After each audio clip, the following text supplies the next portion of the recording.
ஏதோ கிழக்கு திசையிலேருந்து குழந்தை வந்திருக்குது.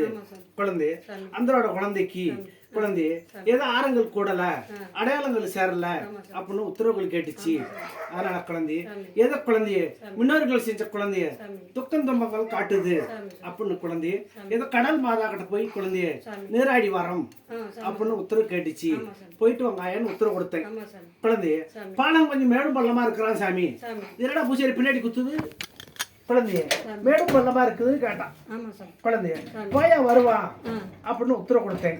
அதனால குழந்தைய இப்போதைக்கு குழந்தைய வாய்ப்புகள் இருக்குது. குழந்தைய திருமண பாக்கியம் பின்கையிலிருந்து மின்கைக்கு வந்துருச்சு.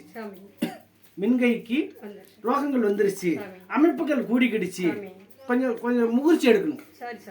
முகர்ச்சி எடுத்தால் முகூர்த்தம் கூடுது, வாய்ப்புகள் வளர்ச்சிகள் அமையுது, பயப்படாத ஆயுங்குது. புரியுதா குழந்தைய? இப்போதைக்கு மக்களுக்கு ஆயுசு ஒன்றும் தப்பு இல்லை, மிஸ்டேக்கள் கிடையாது. குடும்பத்துல குழந்தைய சிக்கல்கள் ஏற்படாது. புரியுதா குழந்தைய? முதல்ல இருந்த கஷ்டத்துக்கு படிப்படியா குறைச்சிருக்கிறேன், பாரத்தை கரைச்சிருக்கிறேன்.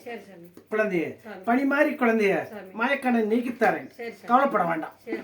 புரியுதா? குழந்தை தொழில் விருத்திக்கு வரும், முன்னேற்றங்கள் கிடைக்கும்.